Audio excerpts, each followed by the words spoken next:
addressing these challenges with Fight to Feed. We will spend about a half hour between breakout sessions or breakout groups where we will address specific challenges and look forward to your creative and innovative ideas to manifest solutions. So it's going to be very interactive after these initial presentations. So I am honored to share the Zoom stage with Joanne, who can tell you about herself far better than me. So please take it away, Joanne.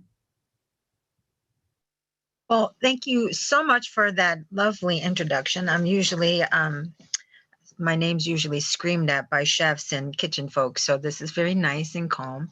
My name is Joanne McCartney. I am the founder, CEO of Fight to Feed.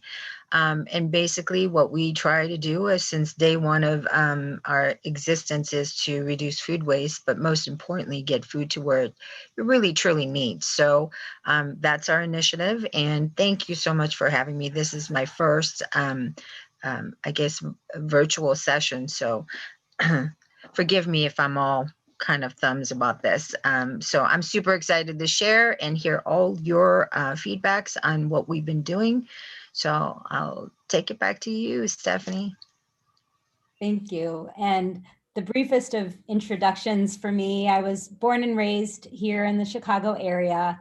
I studied international business and Spanish and worked in radio and journeyed around the world. And it all led me to founding Brightbeat in 2010.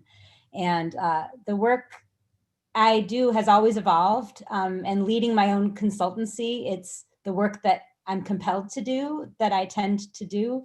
And it's often questioning norms, questioning approaches or day-to-day activities that don't seem right to me, and really looking at how we can tackle problems worth solving. And that's what brings us here today, that the problem worth solving is food waste or wasted food. And the USDA estimates, 31% of the food created for consumption in the US is wasted either at the consumer level or at the retail level. So we're talking post-harvest. A lot of estimates are 40%. I mean, it's kind of a range, but essentially it's not just the food that we're wasting, all the resources used to plant, grow, harvest, transport, and that gets it to a shelf, or to a farmer's market. But if it goes to your house and you don't eat it, then it's transported to a landfill. It decomposes and produces methane, 20 or 30 times more potent than carbon dioxide. It becomes a climate change issue. And, I must say, regenerative farming and composting help sequester carbon. So being mindful, this isn't the only solution, but this is more than an environmental problem. Even on the low end, this waste results in more than $160 billion a year. That breaks in the US, and that breaks down to an average family of four to be $1,866 lost per year. But households with larger families, those receiving SNAP benefits, those who live further away from a grocery store, those who make a list, they waste less, but it still comes out to just under 9% of food that you bought is wasted. So it costs these families, even on the low end, over $500 a year. So, it's about economics and it's about social impact, those families who need that money or need food. And it's the social impact that brings, I think, Joanne and I both here today. So what's exciting is this emerging coalition of food affiliates that are working together to aggregate and dispatch food to feed neighbors in need, and to support organizations working on the ground each day to support community members and save lives. I think the Fight to Feed vision is different. The approach is different. And what I'll share today, a lot of us are seeing that there needs to be more done. The system isn't solving the problem as it stands today. So that's kind of what brings us here. And I'll give you just again briefly, but to kind of give context to my perspective, Brightbeat is an organization I started in 2010, and we work on strategies and implement solutions to bring environmental and social responsibility solutions into a company or an organization across stakeholder groups to, collaborate around solutions, and then also build public awareness around issues and engage people in it to take action. And so that might be a music festival or a stadium or a city, but always with a common focus on reducing waste and maximizing resources within the value chain. And it just lines up. When Joanna and I were introduced, it seemed to have a very similar vision, maybe doing different things, but kind of with the same goals. And so, what's funny is our last event gig, before the pandemic, was a major conference at McCormick Place in January. And we rescued or recycled over 24,000 pounds of food across 25 events in 5 days. But if we had only known Jawan then, we would have done so much more. And these are scalable best practices. So it's, a goal to not just do it well, but teach each other and learn from each other. And that's really what, not just Brightbeat does, but the Chicago Sustainability Task Force, the Wasted Food Action Alliance, the Illinois Food Scrap Coalition. These are groups just trying to help one another do better. And so kind of from here on forward, anything I talk about is not mine. This is collaborative vision. This is collaborative work of many individuals and organizations. I'm just the de facto spokesperson for the day. So I want to, move ahead and tell you about the Wasted Food Action Alliance. And again, this is sort of the origin of the concept that we're going to talk about. So the Wasted Food Action Alliance was formed in response to the 2016 ReFed report that was addressing national concern around wasted food. A 2021 report was just released, further underscores the problem. And the goal that a lot of folks are setting is reducing food waste by 50% by the year 2030. Really, the key is the intersection between food recovery and food scrap composting that brought us together, and what we think really where the most impact can be found. Wasted Food Action Alliance has over 100 members, and they fall between food businesses, innovators, environmental and hunger organizations, solid waste agencies, and city, county, state, federal personnel and policymakers. Because really, this is a problem we all need to solve together. We can't solve in a silo. So that is a little bit about the Wasted Food Action Alliance, and the core values and the examples of our work are briefly on this slide, but it's really about prevention and seeking to identify and map where there are assets, and assets can be interpreted a lot of ways, but connecting the dots between, cold chain management, taking pallets of food that need large scale means to move, those are assets, and then the rescue that can come from that. We've looked at technology solutions to connect food donors, to transportation, to food banks, to donor agencies. There's such a disconnection because of apps that are great and technology, but when there's only a certain group that can have access to a certain application, or maybe a technology solution itself is prohibitive to access, there needs to be something beyond. The recycle piece of the Wasted Food Action Alliance clearly is relating to food scrap or organics composting.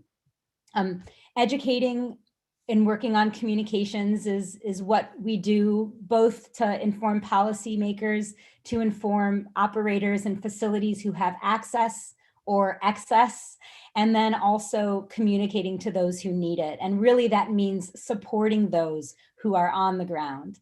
And just again, core values, good stewardship, sustainability, and equity, and really increasing access and good practices in good health, healthy soil, with farmers and food, really supporting the system as a whole. And, fundraising is important too. And it's really not something the Wasted Food Action Alliance does or has ever done, but we're fortunate with the support of 7 Generations Ahead. We've received some grant funding through the Chicago Community Trust, Food Land Opportunity, It relies on support of others. And I think it's important to recognize and be thankful for that. So thank you to our funders who have supported. So now I also want to thank Roger and SIF Pack again, because when the pandemic first hit, a SIF Pack member, namely Roger, convened the first of what would turn into hundreds of Zoom meetings. Like, this is my life. I joke that I've met and see the members of SIF Pack more than anyone else in my family. But with these weekly convenings, we, as a Wasted Food Action Alliance member, as just an individual and citizen, I've been able to engage with a wide, diverse group. And what's happening is addressing immediate needs caused by supply chain disruption, layoffs, all that the outbreak of COVID has done to us, and really the impact also on members. And the Greater Chicago Food Depository is a founding member of the Wasted Food Action Alliance, and some of their challenges or opportunities that they've really identified have helped to form the ideas that we're talking about today. And so really the key was, without duplicating work, how best could we help? But I want to share, I don't think a lot of people realize or recognize what has been going on in the last 11 months with these phone calls. And the initial focus from my perspective was emergency food. And I can remember, it might have been March or April last year, there were several pallets of food and beverages at McCormick Place. We moved to a shelter, Covenant House, and it was thanks to, emailing a listserv and really just who do we know in the network to get these things to happen. Labor practices and safety guidelines were really called into question early on. As everyone can probably remember, it brought to light the need for PPE. A subgroup was created and directly connecting farmers and farmers markets and restaurant workers to PPE assets that the city was compiling, that makers, that Reapley had arranged. Just a lot of folks coming together to address the issues and the impact on food businesses, which really starts to get into the surplus that's there when you have a refrigerator full of food that you can no longer use because you can't accept diners. And you want to do something with it. These are chefs who care. These are business restaurant owners who care. And then also they had needs, and that was information that was shared with policymakers and others through some surveying that was conducted and dissemination of information that was conducted strictly out of these convenings that took place. We also launched the first iteration of a matchmaking sheet that, again, really Wasted Food Action Alliance for years was trying and continues to try. How do we map assets and bring people together? And so here's an example of a way to do so. How's that for a transition? The Chicago Region Food Rescue Hub is an idea that came out of listening sessions that were conducted late last year to determine where there are gaps in the system and gaps in infrastructure to reclaim, redistribute, or upcycle valuable food to feed people and also compost inedible discards. And feeding people is the priority. As I go on, and people who know me, that matters more. That matters most. Soil and the earth's health matter most. But if we're going to build a new strong system, we have to take composting into the equation. We just have to build it in. Anyway, so the opportunities to move these resources and identify assets that are available. Cold storage kept coming up as a resource that was needed, and community access to it. Transportation, volunteers, healthy food for those who needed food, not just any food. It was obvious that these assets and resources were needed, but also that communication and logistics were falling short. So the vision comes out of a need for communications and logistics. And the Greater Chicago Food Depository, who works, as part of the Feeding America network, they receive calls daily for donations that they cannot accept. And then you have mutual aid groups, food sovereignty groups, Fight to Feed, who are communicating through their own channels, Slack, text threads, however, but these are separate systems, they're disconnected. And I think we even talk about that on the next slide, the disconnect, but also the logistics of being able to accept food without sharing personal information. There's a lot of complexity. And so the idea is having a collaborative network of communication and logistics for food donations, for transportation, for storage, for sourcing where the food is available, for waste reduction on the composting and recycling side. And then really with partners to develop this idea, the Chicagoland Food Sovereignty Coalition, comprised of over 20 autonomous mutual aid groups. They really spoke to us about the need to give voice to those who haven't been heard, and having a approach, a collaborative and community-based approach to collect data from these populations and match resources to their needs. It's more than just food. So, there is this active, robust network, but because they're disconnected, the key is to figure out how we can work together to build a more healthy and sustainable communities.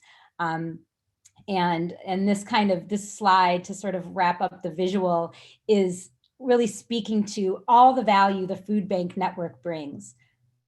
All the need. Did you know how many people are fighting to survive, to pay bills, to feed their families and themselves, and the disconnect between them? 200 food banks sounds like a lot, but is it close to enough to address hunger needs?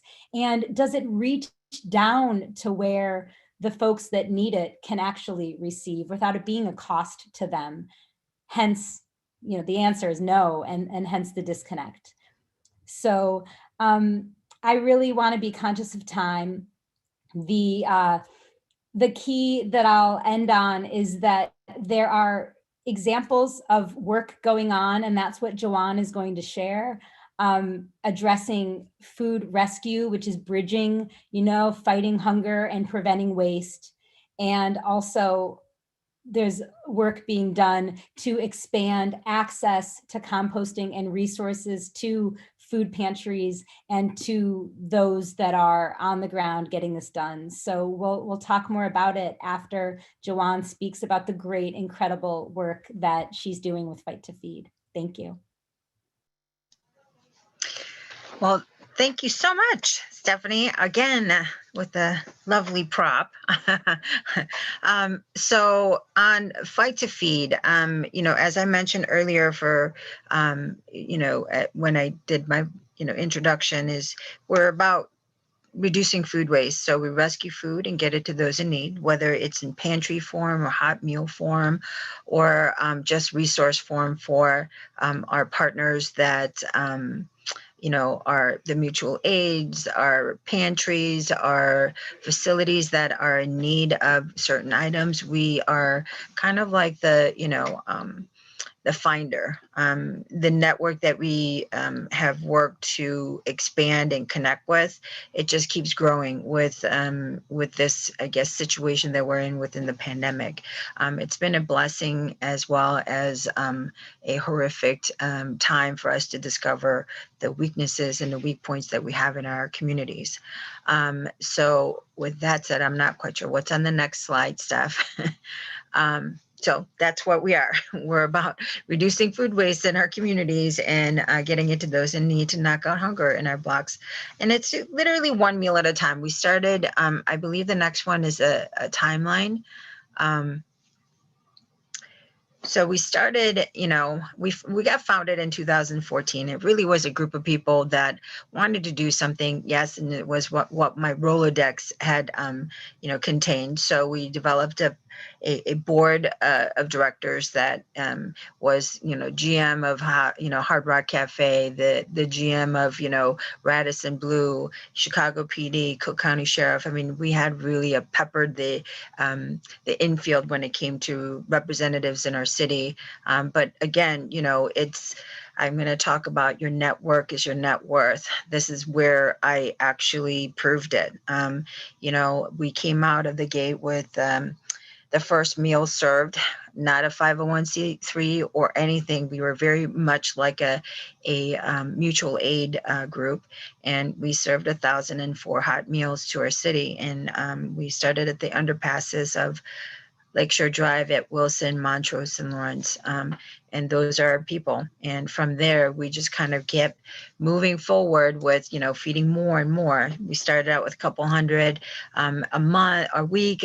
So then it came up to about a 700, 800, 900 a month. And then we just never looked back. In 2015, we established more chapters in Atlanta, Kansas City. I believe Dave is on here, so I just saw that, but hopefully he'll get a question in later on. 2017, we'll help the first pantry come to fruition. Actually, it was just a food pantry in Englewood and Coppin Community Center, and Frankie was graciously serving the community with GCF food, and we came in every month with hot soup and any kind of hot food. And we just actually really grew from there. And so the one meal they got to not cook or use their resources from the pantry, they got to take home as many as they wanted and keep on moving. So we helped them by cooking in their kitchen for a full year to become a soup kitchen. And now that we had to move on, we just started to think about the growth pattern of, not just us, but the other communities that needed support. So then Pensacola happened in July of 2018, and we just continue to cook more, do more. And I guess, this is a good parlay to how I got networked with all these chefs and restaurants and in the people that were able to help me. Again, network is net worth. My for-profit that I do is Culinary Fight Club. So I'm the founder of a cooking competition that went national, but we started right here in Chicago. So we went from Chicago to 29 cities, and we were embarking on the first international program, and bam, 2020 happened. Woohoo! Much needed break. Selfish me talking here, but at the same point, Fight to Feed became a very prevalent and forefront of, geez, we need to kind of take care of our community in a way that we've always have been doing. Was for the first time, I think we discovered we were preparing for this, and we had no idea. So within the first week, instead of serving 12 to 1,500 meals a month, we were doing that within a week. The first week, we ended up doing 2,000, 3,000. Our peak was probably at a 5,000 meal service as we went into the pandemic. And from there, we just kind of broadened our connections with the mutual aid, the facilities, whether there were senior homes that were in need, community-based partners like Chicago Help Initiative, in, religious organizations like, First St. Paul's. It just, the list goes on and on. So the most exciting news that happened from this pandemic is that McCormick Place realized that we could be a potential partner to be in their kitchen and use their resources. We were rescuing, before we got to McCormick and the partnership, we ended up starting to rescue like 100,000 plus pounds a week of food, which is absurd. And I'm skipping a lot of steps here because I'm going to leave it open a little bit. There's so much to say. And I put it into this timeline so I can keep on track, but I can talk forever. Having said that, we've been into the McCormick Place as a partner to rescue food, deploy food, and also the future is that we get into that big box and help start organizing a little bit more of what they're going to do with their surplus moving forward when they come back into business. So we've been there. This is the 4th week, and as I speak, I have our group of organized volunteers, and I'm going to add that in there. We are 100% volunteer run, managed, and operated. We have McCormick Place running right now. We're rescuing food from 2 sides of the counties. We're in Lake County and Cook County, and then we also are prepping for hot meals at Little Brothers, Friends of the Elderly, another partner of ours. So there you go. That is us in a very long-winded timeline. And I guess if we go to the next slide, this is pretty much what we've been doing in the last 12 months. And, and I'm going to focus a little bit on what we've been doing. And I guess the 12-month is in the orange, in the last 12 months is a pretty big thing, because I think for any organization to that is based on structure and very confined, or maybe, conservative ways of moving about.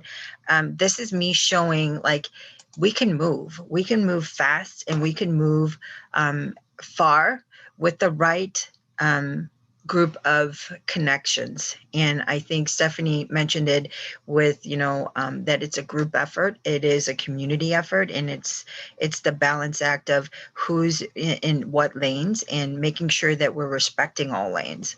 And, honestly, without the pandemic, I wouldn't have known 90% of who and what is taking to do our job every day. In 12 months, to say a little guy like us, a bunch of people that just love to do something good, and for the experience in the land of, food and beverage and management to come together and give of their time, and us to organize this way in 12 months, just imagine what we could do with a little bit of support, a little bit of tools. And again, I kept asking that question, and look what I got now the McCormick place, and our team of chefs are just like, we're all every day, like, okay, now what do we move? And we're now moving, over 100,000 pounds a week, and we're doing and serving in 2 counties, and it's doable. Goal 1 for us as we move forward is to add more hubs like McCormick Place. There won't be as the same as McCormick Place, obviously, as it's one of the biggest facilities. But I think every city, every state should have adopt this momentum that we have started with our partner at McCormick Place. And it only takes those of us in the like minds category to connect. And this is where I hope conferences like this will connect and further our network to be net worth. We cook and share, deploy meals. I mean, we do the full gamut, whether it's prep meals or, hot meals, or, sometimes it's, disaster. It was like, there was a building that was run, had bursted the pipes, and it was hosting a lot of our transient homeless, and they needed hot meals. And, I got a phone call, and they said, I need 500 meals. Sure, no problem. If I have it, I'm going to give it. So to just in that 12 months to serve 65,000 hot meals. And reminder, we have had no kitchen since the last 4 weeks. We were working at a very much shared opportunity. So it's kind of amazing to me. Like, even though I was a part of it, I look back on the numbers and I guess the perspective of where we came from. It's doable, and hopefully this is us showing the entire world, like, you can do this too, whether it's in food lane or whatever it is. And hopefully we can engage more facilities, more shelters, moving forward to other cities and networks. And I mean, there's probably bazillions out there that we don't know about. And hopefully we, through this process and awareness and our speaking, we can connect the dots and say, hey, we're here. Our food rescue is insane. And this is where the full cycle of, composting and, getting the food before it expires, or, managing the food so then we can extend the life is imperative. If you think about the little guys like us with zero resources, and really the homeless nonprofit, and I shouldn't say that, but it's kind of funny, so I'm going to say it. We truly are the homeless nonprofit that has been able to rescue 650,000 pounds of food in 12 months. Stop it. And it just seems like that was that easy. Well, I'm not going to say it was that easy, but it was that easy, because it just meant that I just kind of pulled together a group of people that I knew and asked them, will you help me? We need to partner with more efficiency. And this is where the big box partnerships like McCormick, and we want more of, is going to help us I think, move that needle a little bit more. And we're not asking for a change tomorrow, and, no one can look, have a facelift tomorrow and be well. It takes time, and, partners with more big box facilities, more distributors, more, restaurants, more independent operators that, are grocery chains to, even farmers market. I mean, there's an opportunity everywhere that we look, but it's a matter of awareness and us taking the opportunity to look. So hopefully this slide could kind of reflect like, yeah, it was that easy. Make some friends and let's do some good stuff. So this is 12 months. This is what 12 months look like. It's exciting, and we hope that this summit, this session will ignite some inspirations, so you could not only bring your resources and talents and experience, but you will actually find some passion somewhere in between here.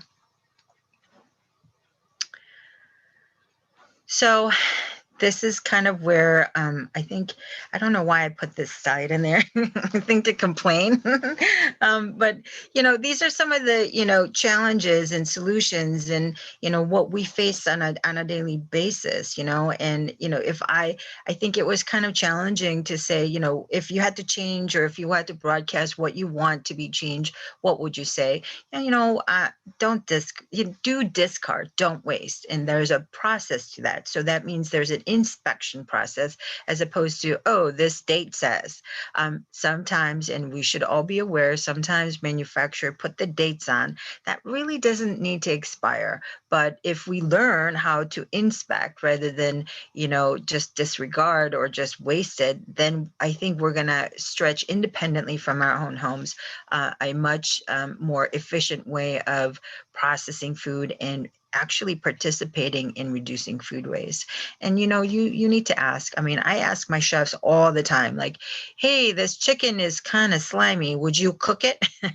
And they answer me like, are you crazy? Or like, what's wrong with you? Of course, it's good for another 6 years. I don't know, some random thing, but I ask you, and if you need to come to us, we're a super fun group of people, and we have no holds bar, kind of no filter. These are chefs, these are kitchen folks, these are barbecue folks, these are leaders in our industry that you might not necessarily think like, oh, they're in a nonprofit.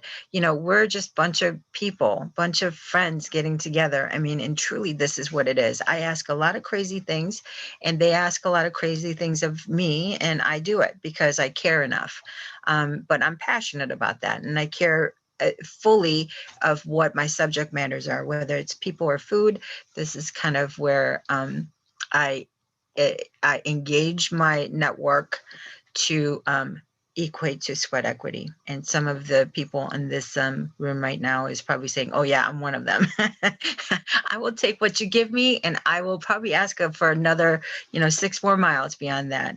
But whatever it is, I think in the food rescue and waste, make an impact. And if you save one thing from wasting in your refrigerator, you've done something. And because there is a study out there that one of the kind of the top 3 is our own independent refrigerators in our homes that we take buy food. And, I think we have a little bit of hoarding thing going on. I think by just culture or whatever we're at, we buy more, we buy bulk. I mean, Costco, Sam's Club. I mean, my gosh, who can have that much food? But we do that because we think we're getting a value. Well, if you have like, a value equity that you're kind of purchasing, you can share it. There's no shame in that. I tell my neighbors, hey, I got like 500 toilet paper. You want some? And nothing wrong. Ask, share, but do think about it. And hunger, not every meal is made equal. And we do need to think about that as a feeding organization, that some, just because they're homeless, it doesn't mean they don't know about their health. It doesn't mean that they don't really think about what they put into their bodies. And if you really need to put it into perspective, like they know more than we do, that are when they're homeless, their health care is nominal or none. If they get sick, that might be the last time they can say, you know what, I don't feel so good. And so, yes, we do care. We want to make sure that, we put healthier food onto our boxes and take it to the streets, as well as when we're serving our seniors, we are very much engaged with, hey, they need certain kind of protein. And one of the things that we're dealing with right now is how do we get more fish products? They don't fall off the truck so much. So we have to kind of outbound those requests and asks. And, by all means, out of just sheer luck, sometimes things happen, and we will be rescuing 3,000 pounds of salmon. Oh my gosh. And it's coming next Wednesday. So excited about that. But those are the kind of things that we share with our senior facilities, and they're just ecstatic. I mean, to make that kind of, just like, hey, this is what's going to happen, they could jump up for joy. That's all it took. It seems silly not to do, and dignity and respect should go with anything that we do. And I think that serving our meals for, and I'm talking about from our side, is that we do take that into consideration, and there's accountability for me. So if I get tired, I'm like, just put that in a box and there'll be chefs, there'll be the network going, are you kidding me, Joanne? And I'd be like, okay, I was tired. Food should never be a worry in this country, ever. I don't think that we should be ashamed of ourselves if we're okay with that. And I'm a firm believer that there's so much surplus in this country, especially, that if we don't engage in sharing or doing something about it, we're just asking for the worst case scenario. And I don't even want to talk about that. So, please do think about it, and everything helps. And right now, I think there's a lot of questions that we get all the time with, hey, what are your, challenges, and, what are you doing about X or Y? Our challenge has always been a very, pretty much of a stable list of leadership. And I speak on leadership a lot because we can talk about all kinds of stuff. We can talk through this whole conversation in this summit about things and solutions. But if we don't do something about it, or somebody doesn't actually take leadership to say, hey, do the ask, do the do, and that sweat equity is king when it comes to nonprofits, then we've got nothing. We just got a bunch of conversation and hot air. So leadership is what I'm always looking for. Those of like minds to come together and do something about it. Tools to succeed, and when I say that, I mean okay, well, if I'm a restaurateur and I'm closed because of the pandemic and I'm not using it, I'm still having to pay, my overhead. Why not let a community members come in and cook, or help them cook, or get meals out to our streets, as well as why not share some of your storage? Because most of us are having an issue with cold storage, especially cold storage. So, challenges, tools to succeed. Sometimes we lack things like that, but it's not far. It's a matter of ask, in my opinion. And funding, always funding for everything, I think is a challenge. But I put that on the third tier because funding isn't everything. Money can't change everything. Money can't fix everything. Though people say it can. And sweat equity, though it's actually a fiber of everything we do. Sweat equity is everything to us.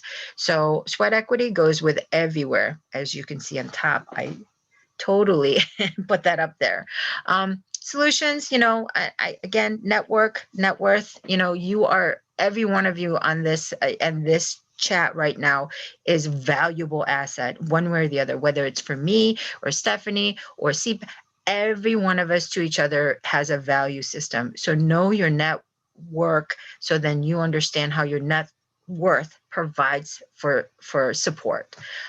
Communications, and Stephanie's gonna talk about that later on as well. And it's about connecting us efficiently and saying, hey, I have, I won't ask a small operation like, I got 20 pallets of chips to a senior home, because they're gonna be like, and then so know where to go and how to reach that. And right here in this entire summit, you can go back and look at it. You can even look at the list. These are the people that are going to support you and guide you and point you to the directions where you need to acquire information. And they will tell you and share with you where to ask. And sometimes they might walk you over to, and connect the dots for and with you. And, don't be that person that gives one meal and once a year and think you've just changed the world. Consistency. You cannot leave somebody to count on you for that one meal and not come back tomorrow. And if you're not, I mean, even when I go out to the streets and deliver the meals to the streets, I tell them, I'll see you next month. If I know I'm not going to come back, I'll see you next week. I'll see you tomorrow. They're humans just like you and me, and they do rely on your conversation to them. And I there's so many times when I don't come back the next week and they said, we didn't see you last week. I'm like, oh yeah, you know what, yeah, this is relationship building 101. Consistency is king. And, in community, the friends you keep will take you to many, many places that you probably don't intend to know to go to, but they will celebrate your successes with you. So consistency and community, that kind of, keep your friends and make sure that you're supportive with everything you're doing. So for us, this is our approach to hunger and food waste. And these are the kind of core values. It might be a little bit lengthy, but there's a very reoccurring theme. Hopefully you guys heard me say it. And if I didn't explain enough, I'm happy to sidebar this slide and what our challenges and solutions and our core values are that we try to stay consistent with.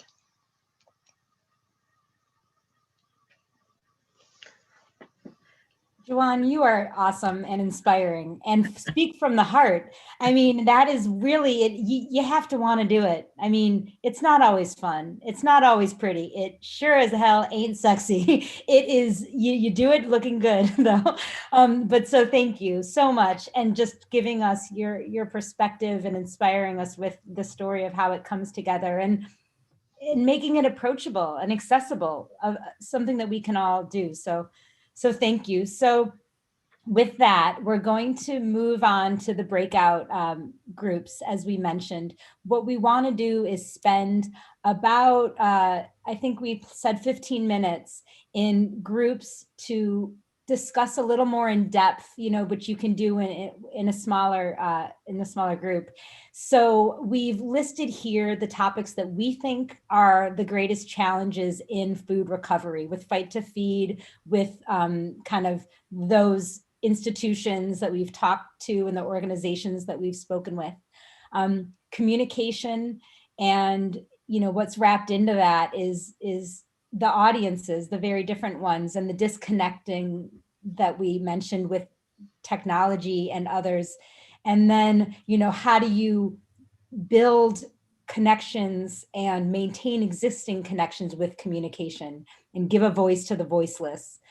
If that is a topic that you want to dive into and think about solutions, please go ahead and I think we said we were going to rename. So we're going to try this if this works for everyone. In order to choose which group you'd like to go into, we can randomly put you in one, but it would be best to know where you want to go. And especially if you need interpretation assistance, ASL or Spanish, it's important to make us aware of that. And then we will make this group, this main non-breakout room, the room for you.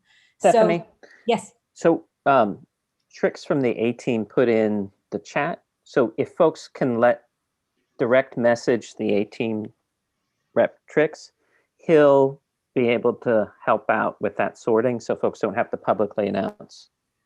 Thank you. So if folks do need ASL or Spanish translation, please direct message Trix in the chat and we'll make sure to keep you in this space. Thank you, Roger, and thank you, Trix. So with that, then that will make this whole process slightly easier. Communication is going to be one breakout room. The last mile logistics is the second breakout room. I mean, it's hard to say which one is more important, but scaling solutions from trucks to volunteers, really identifying how you get it done, ways to get it done, ways to improve efficiency, ways to connect with those who have those assets to support. And then the last mile isn't only on that giving end, but on the receiving end. How do we make sure that this food and other resources get to those who need it? So if that interests you, that's the logistics breakout room. And we will make the third breakout room focused on composting. And anyone who cares about this, I just want to give you a virtual hug because, you know, I recognize that it's not always the first thing people think about, but, you know, there's challenges around it. There's cost associated. Clearly somebody, a facility has to pay for its trash removal. You know, if you're a resident, you know, you've paid for it with your taxes, but there is still a cost associated with composting, and depending on the scale, it may make it not possible for folks. So how do we deal with that? Do we deal with it with policy, and then other concerns around just, you know, confusion? It's going to smell bad. It's going to attract vector. How do we overcome those issues? And then how do we strengthen awareness that even composting is a thing, and the education of how to do it, what goes into it. And when you dig deeper in and get people thinking about this, that, you know, it's affecting everything. More recovery happens when people are thinking about composting because they inspect, as Joanne said, and said, oh, I don't need to throw this away. This could be used. So if that interests you, please put composting in your message to Trix.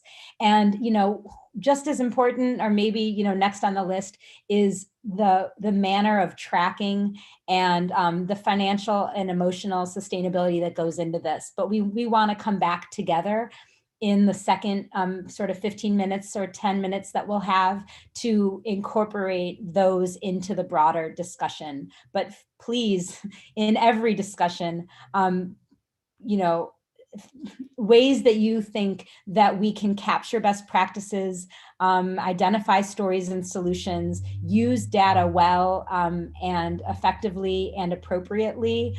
That's sort of the tracking thoughts. And on the financial side, how do we identify sources that are sustainable? And then how do we, you know, deal with this pressure? It's unrelenting urgency. So again, that'll be discussed at the end, but you can be thoughtful of it in your breakout. So what we'll go ahead and do, if folks have let Trix know, I think that I can stay in, well, I don't know. Do we have any Spanish or ASL to know which room will be which?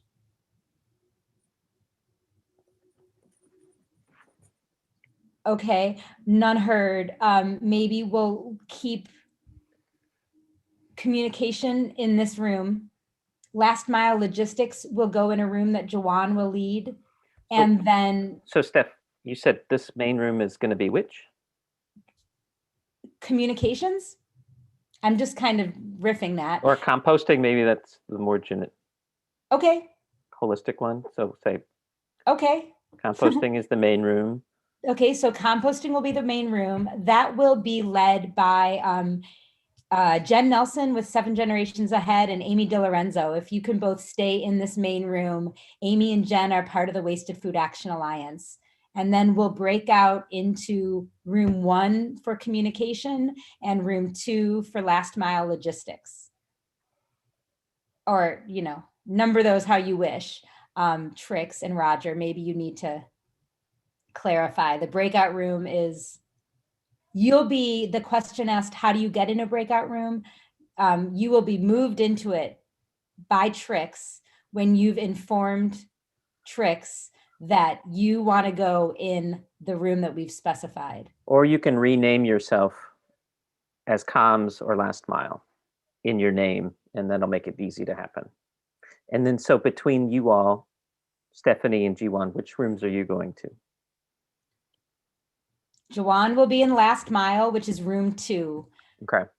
And I will be in comms, which is room 1.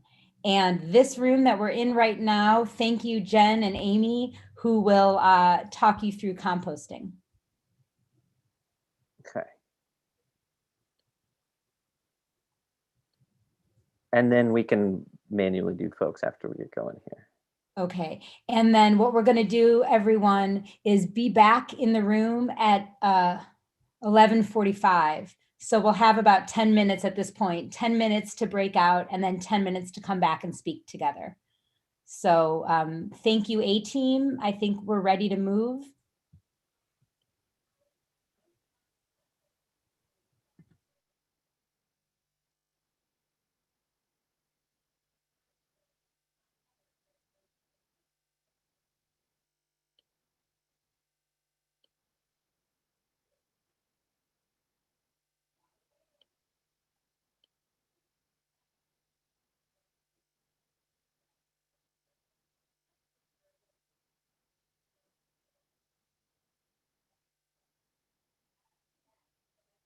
Okay, let me know if we need to move anyone else.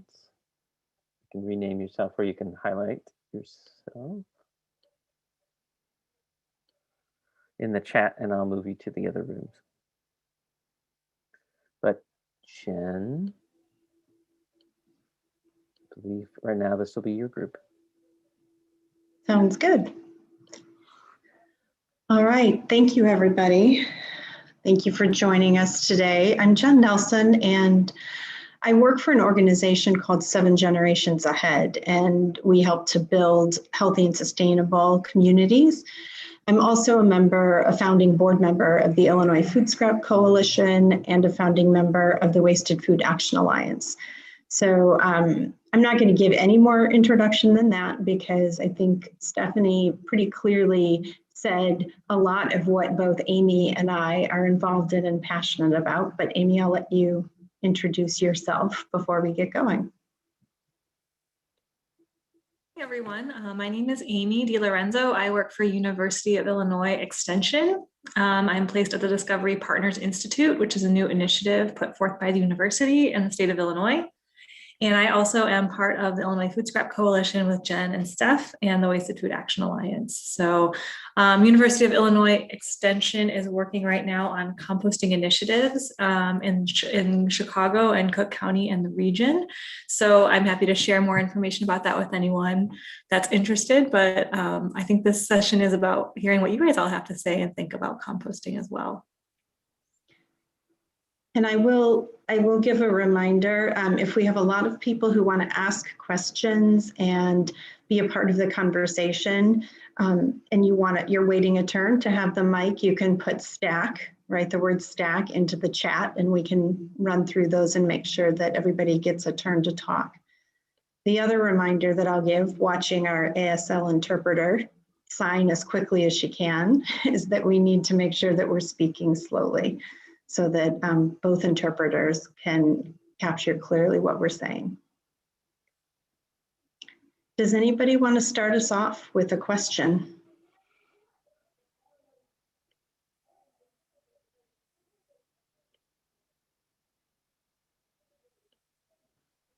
All right. Oh. I guess I have one, which might not be totally related to the conversation we were just having, but I'm just curious in Cook County and Chicago what kind of progress we've been making on having like curbside composting and like at the larger county or city level, if that's something that's in the works and might be coming or already is in some municipalities. Yeah, Amy, I'll start and then hand it over to you, if that's okay. In Illinois, so I'll start broader. In Illinois, we have over 50 municipalities that offer pickup of food scraps for residents. A number of those are in Cook County, but we don't have a specific municipal program in the city of Chicago. So that's, there are a number of different companies that offer a subscription-based service to Chicago residents. So you can have a 5-gallon bucket.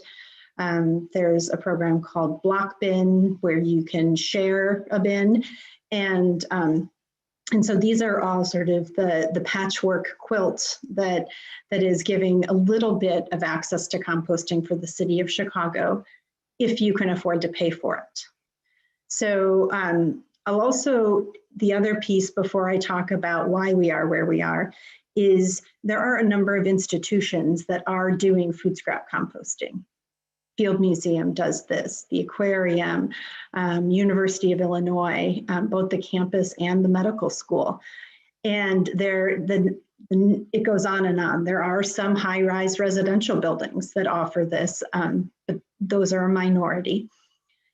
I can tell you on a positive side that there's a lot of interest in this now, both on a policy and ordinance level, on the level of residents asking for access to this service, and in looking to try and network this and connect it to growing our own food in our communities and being able to make sure that we have healthy soil to grow that food and that we have equitable access to healthy soil. There's a push on the county level that I think I'll let Amy talk about sort of the Cook County, the push to look at how we can support composting in Chicago and Cook County. But I'll also just point out that the city of Chicago just received recognition as part of the National Resources Defense Council Food Matters program in the Great Lakes region. And that shows a commitment on the part of the city of Chicago to look at how they can develop and implement policy that will support recognizing the importance of food for feeding people. So reducing wasted food, composting is an issue that is being talked about at the city level. And it's actually a big part of what we've been excited talking about for a food rescue hub. Primarily, we're looking at food rescue to feed people, like that's the urgent need right now. But as our food system has so dramatically shifted in the last year, we're seeing wasted food at the level where we can't feed it to people. Those food scraps are now in different places than they were before. Maybe they were in grocery stores before, but now when you picture those big boxes of rescue food going to smaller organizations or distribution sites, some of that food is not going to be edible by the time it gets to those stages. And so how do we help support composting there? So there's a lot of talk right now about drop-off of food scraps, being able to establish a couple different locations around the city. And I know that this is something the Greater Chicago Food Depository is looking at specifically for their partners too. And that's, for it to be affordable, we've all got to be working together. And Amy, I'll let you talk a little bit about extension and some of the work on the county level. Great, so I'm Amy again, and what I would like to say about the work that Extension is doing is we are in the very initial stages in Cook County of doing some community compost collection events for the spring, summer, and fall. And we are targeting neighborhoods that traditionally don't have access to these services. So they might be in lower income neighborhoods or farther out from the city center.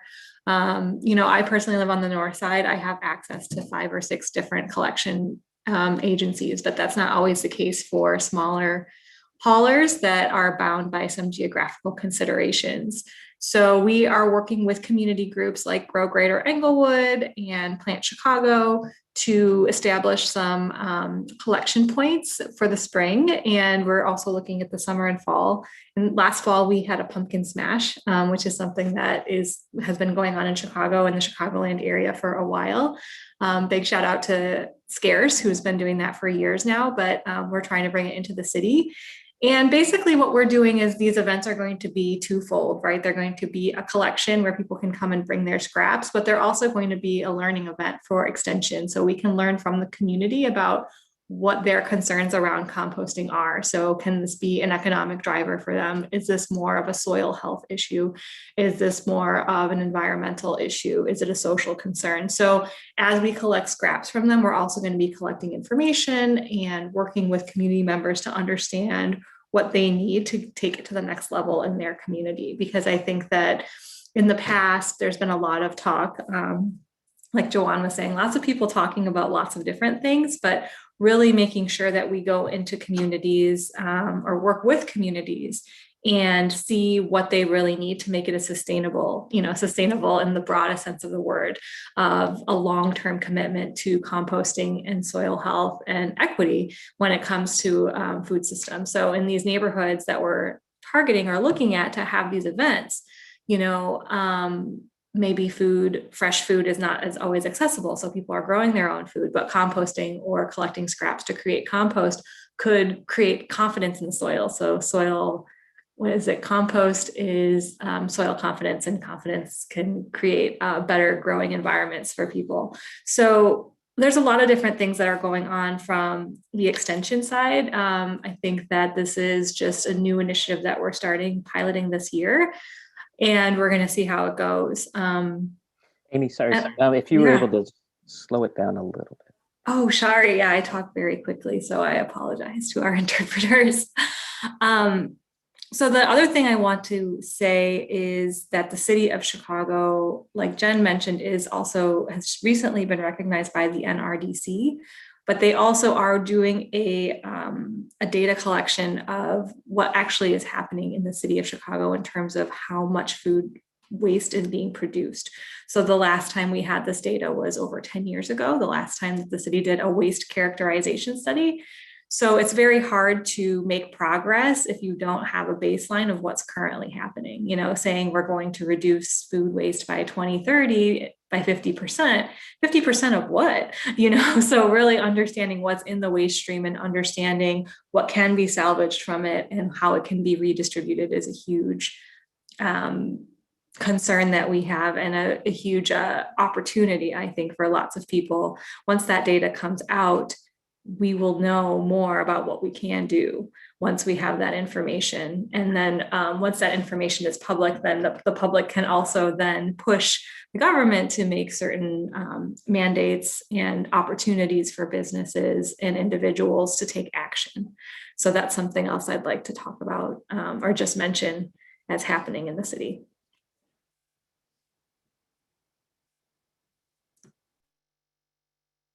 Thank you. This is Jen talking, and just in case you're worried that if somebody else asks a question, you'll get a really long-winded answer, we will try and keep our answers brief. Hopefully you got a lot of that right now. We have a note in the chat asking that before you ask a question, if you could give your name for the ASL interpreter, that would be appreciated. Do we have another question?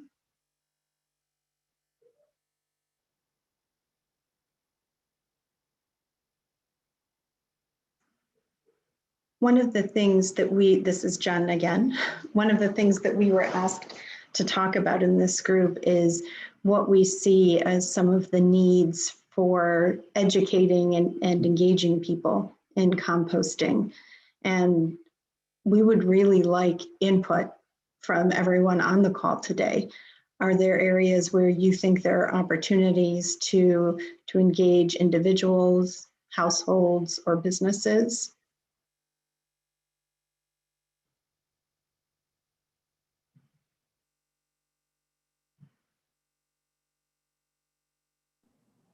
This is Natalie speaking.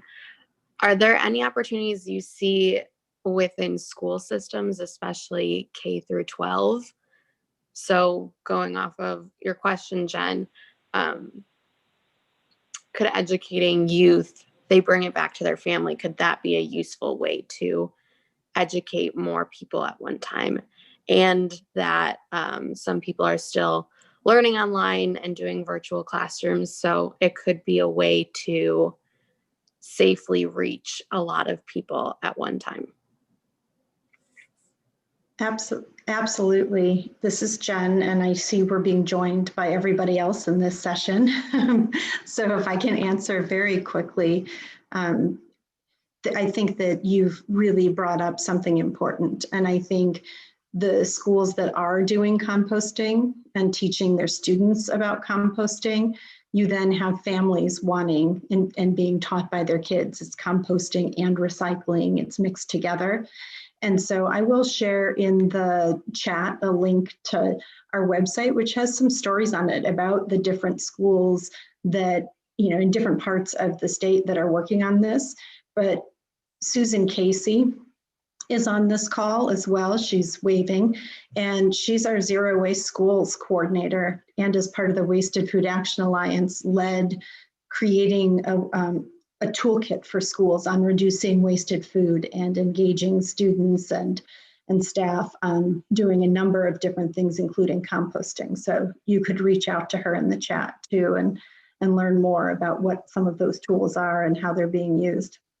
And the 14 Chicago public schools that have food scrap composting pickup available in their lunchrooms and kitchens. There's a lot going on that's sort of hidden and not well marketed. Thank you, and sorry for running over, but Steph knows to expect that from me. We appreciate it. We appreciate you guys kind of covering that third room, and it sounds like there was a lot to discuss, so it's wonderful. So as we, kind of begin to wrap up here, we have just 10 minutes left. First of all, just thank you all for your openness in sharing your thoughts. I'd love to first pass it to Jawan so that you can give us in like maybe 2 minutes what came out of the discussion that you all had regarding the last mile. Okay. Yeah, I think it was a kind of a long, it was part 2. I think we're gonna try and connect post and deliberate on some ideas because the need for the last mile is such a broad kind of umbrella. I think it deserves more than, we need a little bit thought behind that because the opportunities are so fragmented, and that it's not just like you do one thing and another. So I wish we had more time for the breakout, but it was good discussion. And I believe that we left with a good, TBD or to be continued. So I'm excited about some ideas that develop from our little breakout group. Well, to me, that sounds like a great action step, which is we will convene, with not only, of course, the individuals and what you led just now, but I think I can speak for the Wasted Food Action Alliance that we would be happy to host a discussion on this that is invited out for all those who would want to contribute. And I think that's what this is. This is a step. And I don't want to speak for Chicago Food Policy Action Council, but I believe that this summit overall, the goal was to initiate many conversations, not just, in a bubble. So that sounds awesome. So would you recommend that folks put in their emails in the chat if they would, and they can get added to any of the lists regarding? Yes, Roger. Thank you for that. Please do so. And with SIF Pack's help, we'll make sure that we capture all those email addresses. You won't be added to any list other than what we're discussing here today to continue the conversation. Thanks, Roger. Really quick, the communications breakout talked about the disparate, the groups working in their own bubble, chugging along in a vacuum, as Kat put it, and how do we link those resources and also look at the value of the channels and the connections created through mutual aid. And, how can we bring more to those in need beyond just food and combine, strengthen communication between mutual aid groups, which, as I mentioned, I think the Chicagoland Food Sovereignty Coalition is building itself, its initiatives around just that. I don't want to speak to that myself, but I don't know if anyone from mutual aid wants to touch on very briefly how you believe communication could improve or could use assistance to improve. And if you don't want to, no pressure, but I'll stop in case you do.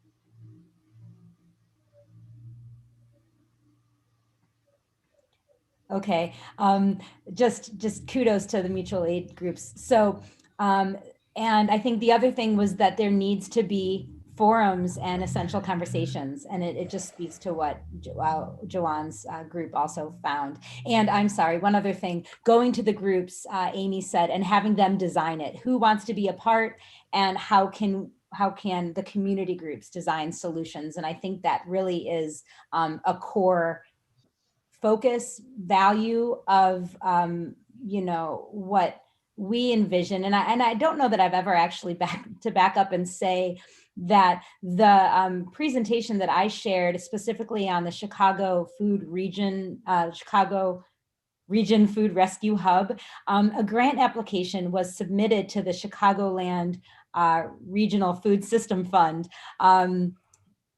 for a collective group, including the Food Sovereignty Coalition I mentioned, 7 Generations Ahead, Wasted Food Action Alliance, to support groups through grant funding to initiate a communications and logistics hub and hopefully attract more funding or more partnerships to create physical hubs like Jawan has already really manifested at McCormick Place.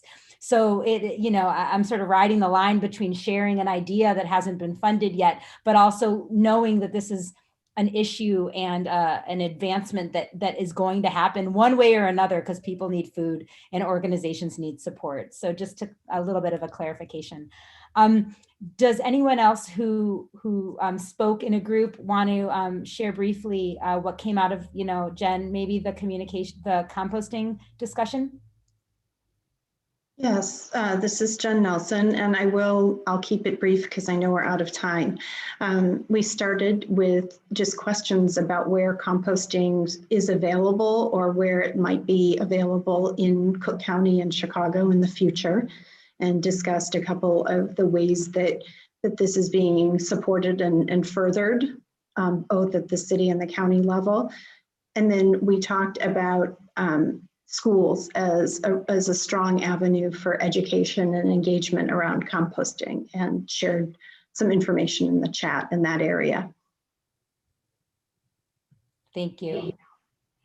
And I want to do take a moment, since we didn't really get to talk about tracking, or at least in this conversation, I'm going to just nod that Ivy put that in her name. And I think that that's an issue that hopefully will come out in the next discussion. And I appreciated Amy, who came from the North Carolina Regional Food Bank System, talking about the emotional toll on community groups. It's real. And I think it needs to be part of the conversation. So again, in a future discussion, if you participate, we will touch on the tracking and the financial and emotional stability. But I think we'll end today with a desire. I'll share my screen to give you a little kind of motivating final thought here.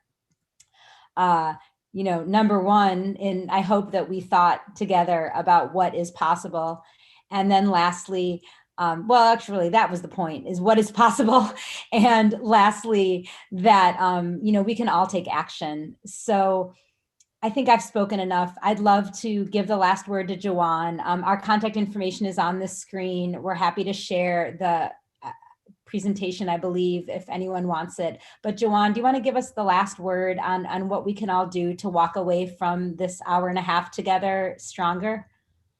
I feel like the hour and a half wasn't enough. I think there's just so much to say around hunger and food rescue. And I want everybody to realize that we are a part of a game changer right now.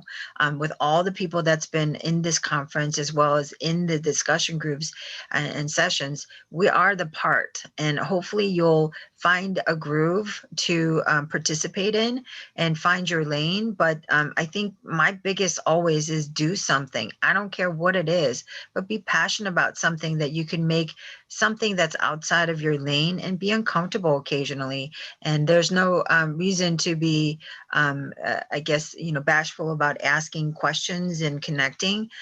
Sometimes it's just a matter of asking and reaching to one.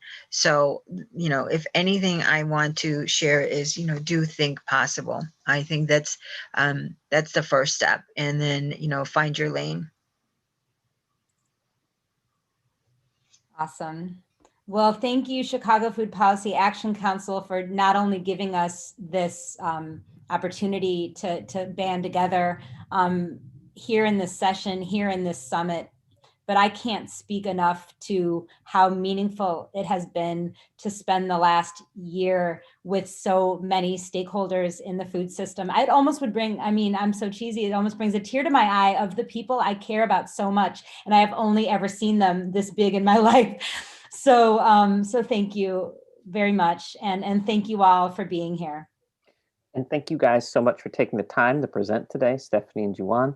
And Jen and Amy and the other supporters. I want to thank Shelley for amazing ASL translation. Thanks to Marisol for her Spanish translation. Thanks to Trix and the A-Team for their support, and all the volunteers who have done so much work to make the summit happen. Again, posted in the chat that the YouTube is our YouTube channel, all this session and all the other sessions are being posted for folks to come back to. We'll put up the PowerPoint, if we can get that from you all, on the Whova channel. So that's for folks to be able to access as well. And in the Whova platform, there's a lot of opportunity to connect. So there, I believe there may be in the community section already a chat regarding composting. So that's another place for ongoing connectivity as well. And also some of the speakers also are exhibitors there as well. So lots of places to find other people there. Thank you again. Enjoy the rest of the Friday. We have another round of sessions starting at 1 o'clock today, and then yoga tomorrow morning, and then another round of sessions tomorrow morning at 10:30, and then another closing at 1 p.m. tomorrow afternoon. But thank you all, and enjoy the rest of your Friday. Thank you all. Thanks, Roger.